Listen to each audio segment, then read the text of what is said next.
Welcome to the Everyday Ministry Podcast, a podcast where everyday ministers get together and discuss ministry. This is James, and I'm sitting here with Josh Elliott as it's late on a Friday night to recording.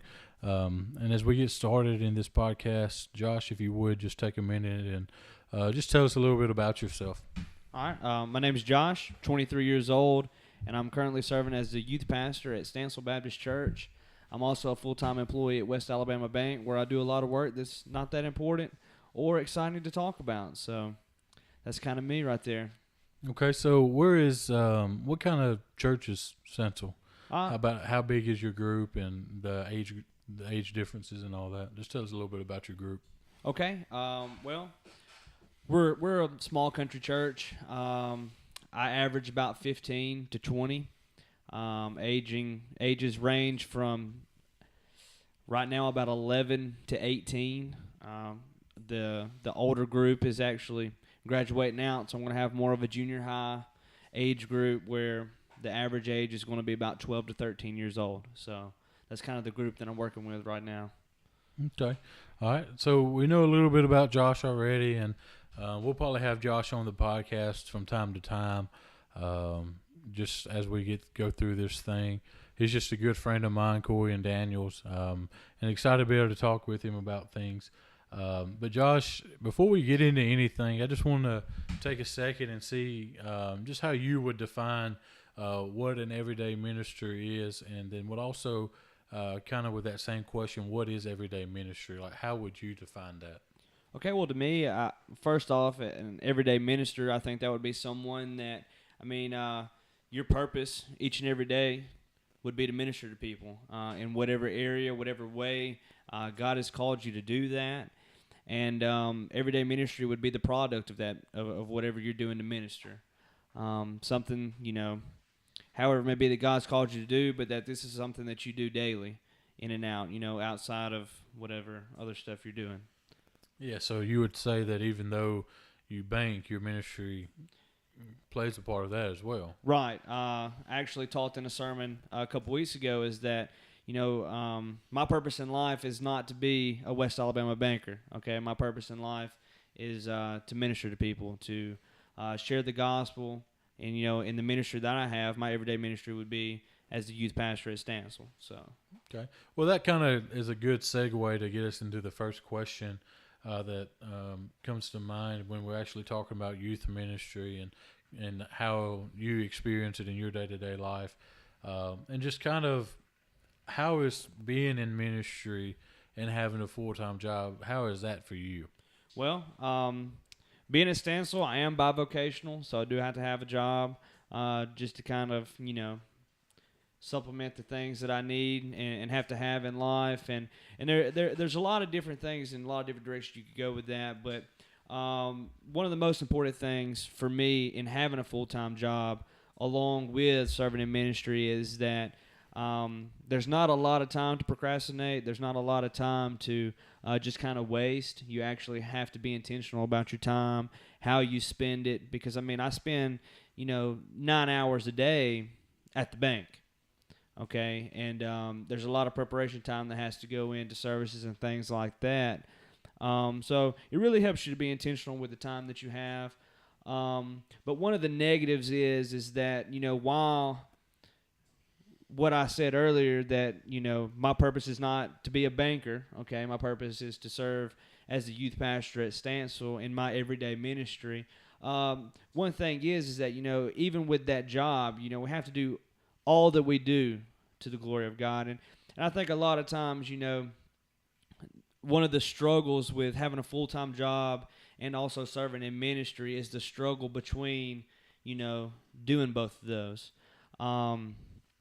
Whether it's, I'm kind of slacking off at my job because I'm putting more into ministry, or I'm kind of, falling off with some of my responsibilities in ministry because, I'm putting in a lot of effort at work, or I'm staying a little after, to fill out paperwork or do whatever it is that my job calls to do. So I do think there's a struggle in that. But one encouraging thing is in Colossians 3:23, it says, "Whatever you do, work heartily as for the Lord and not for men, knowing that from the Lord you will receive the inheritance as your reward. Okay, you are serving the Lord Christ. So one positive thing that we have to look at in as bivocational ministers is that even our job and our ministry, all that we're doing it for the Lord. So that's kind of, my thing with being bivocational. So Yeah, and then another good thing about Josh's full-time job is he works in Reform, which is the same city that he does youth ministry. And in my experience, when I first moved to Vernon as the pastor at this church I'm at, not too long after that, I actually got a job in the town, and because of that, I've met a lot of the people that I wouldn't have met any other way. And I imagine it's the same for you. yeah, definitely. Through being an employee at West Alabama Bank, I've actually got to make a lot of good connections, not only with potential people that may come to church or have kids that may come to my youth group, but just being able to plug in and connect to different people in the community and figure out different ways that our church, my youth group can reach out and serve the community in different ways. And it also, working my job right there in town, it also helps me to be able to connect to my church. And, I get to share lunch with a lot of people from church, on my lunch break and things like that. So there's definitely a lot of positives in that area as well. Yeah, and one thing that Josh didn't explain about his setup is that he's not actually from the Reform area. So just like I'm not from Vernon, I know that is a big aspect, and it helps it a lot. But okay, so as we talk about ministry, that is definitely a large part of ministry, is balancing it with everything else that's going on. But another aspect about Josh is the fact that he is single in ministry. And I know there's a lot of times people see that as such a negative thing. But I personally believe that it can be a very positive thing too. So just really, how do you balance that as well? What do you find that is a good thing about it? But also, what do you think are some of the negatives? Okay. Yeah, I've been single for most of the entire time that I've been in ministry, which is going on 4 years. And I do think there's a negative opinion of being single in ministry. And I don't think we should look at it that way. If there's, guys out here that are in ministry that are single and you're really kind of struggling with the fact that, man, you're ready for God to send that lady your way and all that. I think there's, as society, even as a church, we've put a negative tone on that. We always want to be like, well, we got to hurry up and get this guy married and things like that. But one of the real positives that I have found is that, it's being single is a season. Being single, that gives you an opportunity to be able to devote more of yourself, more of your time to God's calling for your life. Whereas, as you know, James, being married, having a wife, that takes time as well. You have to keep your family in order. You have to love her and take time to spend with her and all that. That is going to take time away from your ministry, which only makes you more intentional with your time.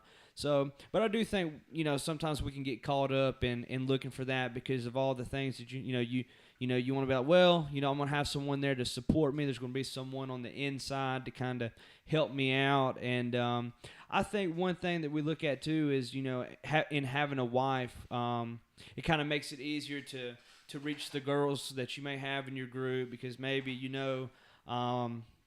there's different issues and things like that they'll face that you're just not really sure about that me as a 23-year-old guy may not have the best insight on, whereas, if I had a wife, she would have a great insight on things that young ladies are going through. But I think in that, God's going to provide and he'll find people and, he'll place people in your church and in your life that'll be able to come along and step in and fill that role when needed. So. Well, and I thought about that because that is the biggest thing people talk about and being single in ministry is not being able to reach the women, even as pastors that are single. But really, in my opinion, that gives us an opportunity as ministers to develop those within the church to fill those roles, like you said. But I also think it's funny that people so often think it's negative to be in ministry and be single. But in reality, when you look at Paul in Scripture, though it doesn't come out and say it directly, but most people would believe that Paul was single in ministry. And you see the freedom he had in that. So it's definitely a season for many. For some, it's their life. But it's just the important thing is taking those seasons and using them to your advantage, like you said. And just depending on God in those moments, just like any other situation. Like myself, I don't have kids yet, so this is a season where I don't have kids, so I have to depend on God more now, and trust in Him in different ways than I will later on. Okay, so Josh is he didn't mention it on this take, but he mentioned it on the previous ones that we messed up. Josh has actually served at a different church before he come to Stansel.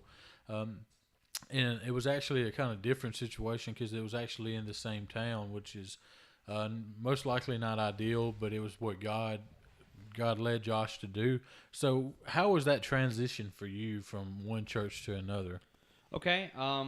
Well, in my situation, my situation is probably a lot different than most, and not really to get into that, but transitioning within the same town from one church to another, it was kind of difficult. You know, but it's what God had. It's what God had in store. I had prayed and sought the Lord for 4 months that He would open a door to be able to serve in ministry the way I felt like God intended me to serve in ministry. And throughout the entire process, throughout praying and seeking Him, God was completely and totally faithful and had a plan for that. And I think one of the biggest things in transitioning from one church to another is just, you're going to have, for me, serving there for a year with my students, there was a love for those kids that it really hurt to leave. Mm-hmm. Even though, I knew that's what God had for my life, it was still hard to break those relationships there because, they don't always see it the way that you see it and understand that God's calling you to go somewhere. But just really, once you get to that new church, just really plugging yourself in and building those new relationships and kind of, getting the vision rolling on where you feel like God's leading you in your youth ministry and getting to that point where you can kind of be entrenched in that and be successful in what God's called you to do with that new church. Yeah, and I before, I don't think I've said this on the podcast, but before I come to Lighthouse as pastor, I actually served as youth pastor at 2 different locations in 2 years. And I had that same kind of transition from one church to another, and it was actually a very similar situation to Josh's. But in that 2 years, in that transition, and I moved from one city to another, but they were only 8 miles apart from each other. And the biggest issue I had, and I don't know if this is an issue Josh had, was not letting go as a sense of not pouring into those kids anymore, but not wanting to bring all them kids with me to the new church. And that was hard for me. And obviously we don't need to teach kids to follow a leader, but rather follow Christ. But that was the biggest issue for me whenever it was transitioning from one church to another. Yeah, definitely so. I mean, for me, the church that I left actually, they didn't hire someone right away. So I did have a lot of those kids, following me to the new church, coming and wanting to be a part just because, before I'd got to their church, there really was nothing going on. But that was one thing, as much as you love them, you gotta teach them to understand that they're committed to Christ, number one, and the church that He's called them to serve at, and not a youth pastor, because as we know, as everyday ministers, it could be any day that God calls you to go and do something different, because it's not our time and our plan, it's God's. And that's why we really have to teach our kids to be committed to Christ, number one, and then committed to the church that they're in and not committed to the youth pastor, because we could be gone tomorrow. Okay. So another aspect of your specific situation is that you're over the children's ministry. That doesn't mean that you necessarily teach the children's class or anything like that, but you have to oversee the events and things like that. Being bivocational, you hear about this a lot in a full-time setting where somebody is the youth pastor, but they're also over the children in college and all of that. You don't really hear a lot of it in the bivocational sense of things. How is that for you? How is it working with that team? Is it a good setup? How do y'all make sure it functions well? And just tell us a little bit about it. Well, just kind of a basic rundown of what all is entailed in overseeing the children's department is just that any new curriculum, any new studies that they do, whatever, I'm in charge of looking at that, finding that, helping them get that ordered.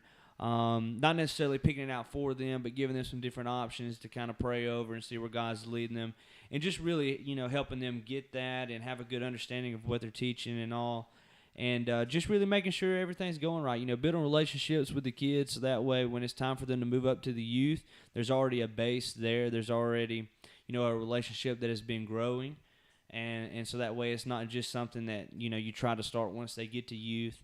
But other than that, it doesn't really entail a lot. It's just a matter of, taking responsibility for the direction that it's going and kind of, going down the list. Pastor, he's projecting his vision that God's given him for the church as a whole, which is going to come down to my vision, and then kind of putting my vision out for the children's workers to kind of understand, hey, this is the direction we want to go. We want to be preparing our kids.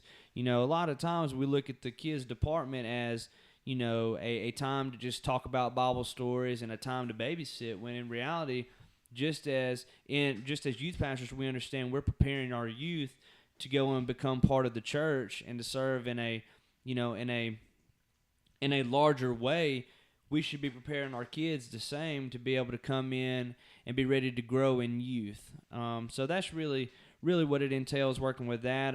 As far as in my situation, we have two great guys and two great ladies that teach the kids, the two guys on Wednesday nights and the two ladies on Sunday nights, and just kind of keeping on the same page. We meet about every other week and talk about what they got going on and what they're teaching the kids and all that, and I couldn't ask for better workers to serve with, and just great people that love the Lord and love those kids, and that's the most important thing, guys, is that we get so caught up in the technical things of ministry and trying to make sure we've got the perfect program, the perfect product, when at the end of the day, when you've got people that love the Lord and just love those kids and are willing to serve in any kind of way, that's when you've got a successful ministry.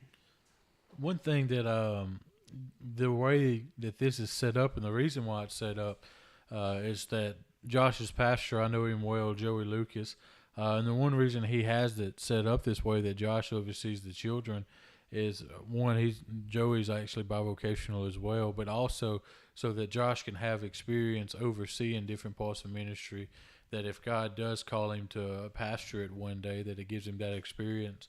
And coming from that same church and being over the children as well at one time, I will say that is a big part of growing in ministry and being able to do that. And it also helps Josh be able to develop leaders to help with the children, not only with the children but also with the youth. Like one of the guys that he's got is Zach, and we actually good friends with Zach. Zach, he helps with youth events and things like that over time, and so it's really good setup actually. I know sometimes it can be hard working with people and getting time. Everybody working and scheduling, it's hard to schedule things, but it's really good opportunity. But Josh, is there any other areas of your youth ministry that you kind of want to discuss, or are you kind of talked out, or what are you thinking? Well, one thing that I didn't deal with at the first church I was at this one is we have a large number of homeschool students. And I don't know if any of you guys out there that are listening, have experience with that or deal with that. But one thing that I found is that, going in, I'm not going to lie, I was like, man, how am I going to minister to these kids that, they stay at home all day, that they're not having the social interactions that we plug into all of our lessons. We talk about what they're dealing with at school and the peer pressure and all those things. How do we tie that in for the homeschool kids as well? And one thing that I've really just come to find out is that they're not that much different. I've got two different kids that are homeschooled in my youth group, and I say this as a joke, but they deal with bullying just like the normal kids do. The two kids I got, they're brother and sister, and they beat each other up all the time. But one thing, but really though, they're just like all the other students. They're looking to belong. They're looking to be loved. They're going through the same struggles, just in a different setting. And so I just challenge you to not look at them differently.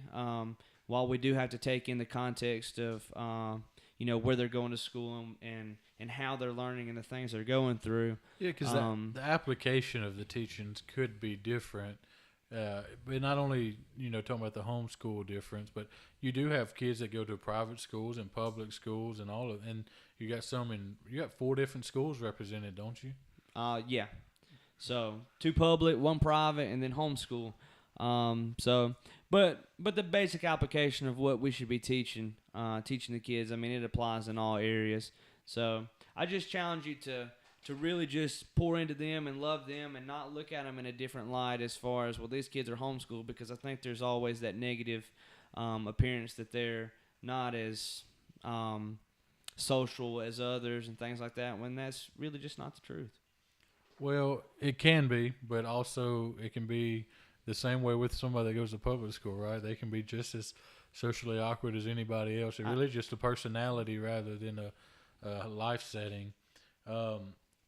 So another big thing that you've went through is just transitioning with the youth ministry at the same church. Tell us a little bit about how it's changed in the last 3 years and just how you've dealt with that change, and how are you planning to deal with that change even in the future? Well, see, this has been a real learning experience for me and something that's been real different. James, as you know, whenever I first got to Stansel, I already had a pretty solid relationship with most of the kids that were there.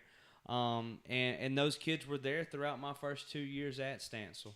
I built a lot of really good relationships with them, relationships that still last now, where I'm able to, not only minister to them, but, serve alongside them and spend time with them as on a friend level and things like that. But what was really the hardest thing was that you spend so much time investing in those students over a 2-year span that, when it comes time for them to graduate and they move on, you've really at this point got a completely new group of students. And one thing that I found hard is that I poured so much into and watched a group of students grow so much that when the new kids got up there, it was really kind of like, how do I kind of let go of those older ones and the relationship that I'd built with them and learn to pour into these new guys in the same way. And that's one thing that I struggled with is not that I didn't love the new kids that were up, because I pretty much have an entirely new group and they're all really young, but just really just praying that God would instill in me that love for those kids that I needed to have, and like I said, not that I didn't love them, but so that way that I could find it in myself to kind of not in relationships I had built, but kind of pull away from those and start pouring into the younger ones that are in there now. And that's one thing that's probably the hardest, is just letting go of bonds that you've built over a long period of time and realizing that, hey, I've got to start building these bonds with these new guys that I got. Yeah, that is something I've never been through, because, as I said earlier, I was only at both of the churches in youth ministry a year, so I never had to deal with that. But I know that would have to be hard, because you don't want to let those kids go that you've got that relationship with. But also, primarily, your calling at Stansel is to be the youth pastor, right, not to hold on to those college and not let them grow off and grow in a different way, but to pour into that new group coming in. And it's almost like, and looking at your situation from the outside, it's almost like a totally different youth group now. It's completely different. I went from a group of, almost 15, seniors, guys that were 17, 18 years old, that you're able to just really get in there and get down to business, get in there and preach God's word and just have a time of worship where, for the most part, not all of them, but for the most part, they're mature and they're coming in there with the right mindset, to where now, I have from, the majority 11 and 12-year-olds, and they're buck wild, and it seems like they're always hopped up on Mountain Dew, and it's just a completely different atmosphere. Makes you feel old, don't it? Look, I have more gray hair now than I did 3 years ago, I'll tell you that. Man, you ain't old enough to have gray hair. But, man, I've enjoyed talking about this, and this is a conversation that me and him may be having in front of mics right now, but these are conversations we've had. We actually had a lot of these conversations when we were hanging out earlier today. But before we get off of here, what is, as we end every podcast, I just wanted to take a time at the end to allow Josh to just say anything, add anything he wanted to say, and then also end with a plug of the week, specifically one maybe towards youth ministry, and then I'll give one myself. All right. Just a plug that I was kind of thinking about before we came on and did this was one thing for me, and I hear a lot from youth pastors in the local area that are bivocational like myself is, man, I'm having a really hard time this week coming up with a game or something, that I can play with the kids or whatever before we really get into the lesson that we have. And I just want to throw this website out here. It is, the source 4, as in the number 4, just the actual number, the source 4 youthministry.com. And there's a lot of great free material on there. They've got a lot of outreach activities, evangelistic activities, all kind of different, creative things. And there's a big review board on there. They review all the newest movies and TV shows that are out. And, I mean, it's a real good tool not only for bivocational ministers, but full-time ministers and also the parents of the youth. So I just really encourage if you're having a hard time coming up with some different ideas, check that website out and get you some good ideas from there. They have some really good stuff. One other, my plug of the week, as we're on the topic of youth ministry, is actually another podcast. I don't really know much about the guy that's doing it or his church setting or anything like that. But I just started listening to him, and it's called 15 Minutes with Frank. It's a guy. He's a youth pastor at a church. He's full time, and he just really takes 15 minutes out of his week, and he discusses what he did in youth ministry the previous week. And not being in youth ministry, it's different. It's just informative. But he actually gives a lot of good resources and things to think about. I would just encourage you, if you're in youth ministry, or maybe you're listening to this, or somebody that helps with youth. Maybe they're not the youth pastor; they're just that couple that's doing youth in the transition period, or maybe the church can't find anybody or afford anybody, so they do youth. His podcast is just a really good, informative podcast. And it discusses youth ministry quickly. And what I love about it is it's only 15 minutes. So you can literally, if you want to go run a mile, or if you want to go to the grocery store, you can listen to it and be done with it and just get some thoughts. Josh, you got any other resources or anything you want to add before we end it? I just really want to encourage you guys, all you bivocational ministers out there, youth pastor or pastor, just don't give up heart. Keep striving forward.